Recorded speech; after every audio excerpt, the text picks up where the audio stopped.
Really, Don Chinjao? Really, after I've been hype about you for 3 weeks, you're gonna go and start bawling, crying? I mean, I know Garp must have wrecked your shit, dog, but like, stop the tears, cause it's embarrassing. You're embarrassing yourself right now. Alright, so we learn a little bit more about Don Chinjao, his past, in this particular chapter. We mainly learn that he knew Rayleigh and he actually hates him, and once again, this whole Garp thing is just driving him crazy, and he's like, tell me what Garp did to me! So, a couple things about this. First of all, him knowing Rayleigh and hating him. To be honest, it goes again perfect with my theory of what I said last week and everything connecting. I really think that he was on his way to getting One Piece and Garp stopped him and pretty much possibly at the same time Roger and his crew were going to get One Piece. That's probably why he hates Rayleigh, he doesn't like him, and he's bitter with Garp for stopping him from getting his treasure. And it was just like, what the fuck is he doing? One minute he's like angry as fuck, and the next minute he's crying and bawling out because of Garp. Now the Marines are outside trying to be slick. They're waiting for people to come out so they can just start arresting pirates left and right.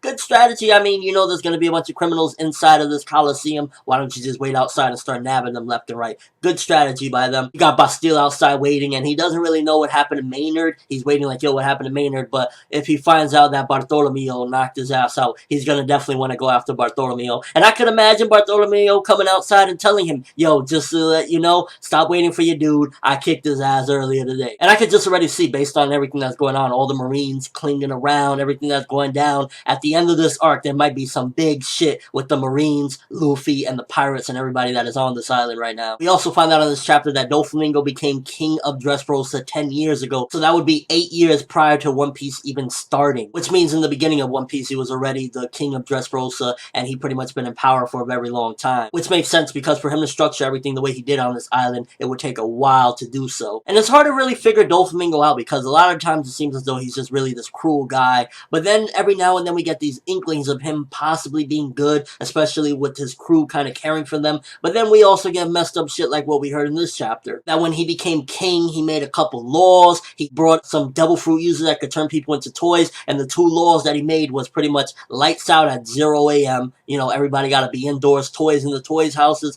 humans in the humans' houses. And that humans and toys can never go to each other's houses. So he did some like divide and conquer type of shit, but also just did some terrible things. Like you're turning humans into toys. And then eventually that led to people losing their memories of those people and pretty much moving on with their lives. I can't front. It was kind of sad seeing that whole shit with the toy that he was like, I'm your husband, what are you doing? And ended up getting thrown inside that shredder or whatever the hell, that incinerator for toys. And then finding out that toy dog thing was pretty much the husband and father of that kid and woman. And it's just like, this is some sad shit when you really look at it. All in all, Doflamingo, regardless of maybe he cares about his people, but he's rotten for what he did coming to Dressrosa 10 years ago, turning people into toys, putting all these laws. That shit was just sad. I don't care what anyone says. But it also makes you wonder exactly why would he do this? Does he have some sick toy fetish? Obviously, no. There has to be some sort of purpose why he would bring a toy devil fruit user, you know, turn people into toys, and then make all these rules and everything. I'd imagine one of the things would possibly be because he wanted people just straight up after a certain time out of the streets so he can do as he pleases and have all these illegal things going on, like the factory. But making people forget about their loved ones and turning them into toys and everything, something's not right. There has to be some particular reason why he did those things, besides the fact that Doflamingo is just sick in the head. So we got one page with Doflamingo, Fujitora, and Law. The fight is still going on. I'm glad that Oda just didn't completely skip it because I was fearing that he would do that, but getting that one page in here definitely gives me a little bit of a sigh of relief. Like, okay, he's not skipping the fight completely,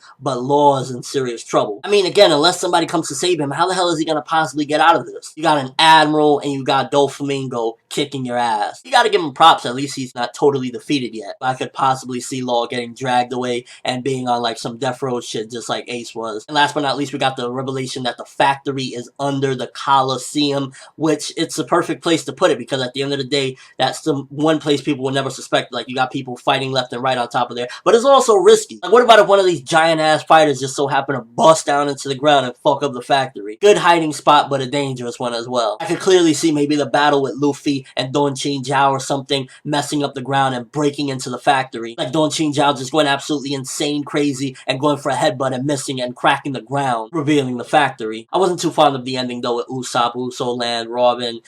It was alright, but it's starting to feel like, okay, we get it. You know, he's a liar, he's lying to all these people, and once they head out to Doflamingo, you know, Usopp is gonna shit himself, so it's like, why are you gonna keep on with this lie? Usopp at this point has some pride, so he's not just gonna wait till the first chance he gets to run away from these people and leave them there. Overall, I like the way the chapter moved around. It kind of went different places. That's something that I really like. So we got to see a little more with the Law and Doflamingo situation. We got to see some of the fight. Disappointed in Don Chinjao right now. It's like, yo, I had high hopes for you, but you're crying right now. Pull yourself together. Whatever Garp did to you, pull yourself together right now. Now's not the time. You're in front of Luffy. You're in front of the entire Coliseum. People are looking down at you. And we just got a lot of little development here and there, slowly showing what everyone is up to at the moment, and that's just really good. I give this one 8.5 out of 10. It moved around and showed what everyone is up to. It wasn't too much progression. Like, we're still in the middle of the fight with Luffy and Don Chinjao. We're still in the fight with Law, Doflamingo, and Fujitora. So we're still in the process of things, but it definitely showed things around. We got a couple of revelations, and overall, it was just an enjoyable chapter. Let me know what you think. First of all, Don Chinjao, did he actually go up possibly against Goldie, Roger, and his crew, and that's probably why he hates them, because they got One Piece when he was so close to it, and Garp stopped them? What is Doflamingo's reason for doing all this, turning people into toys, making these laws so that people can't be out at certain times? Just, you know, what was his reason for all this chaotic shit he did to Dressrosa after becoming king? How the fuck is Law gonna get out of this pickle that he's in right now, because things ain't looking right? And what the fuck is Usopp gonna do to get out of this situation? Because if he goes up against Doflamingo, you know, he's gonna get his ass handed to him. At the end of the day, it's Doflamingo. But that's all I have for this review. Thanks for watching. Hope you enjoyed. Thumbs up if you're excited to see where a lot of this goes, because right now we're moving around, shifting around, seeing where everything is going, and I'm really glad Oda didn't skip things, so things are moving quite nicely. I'm ForneverWorld, and as always, people, have an awesome day.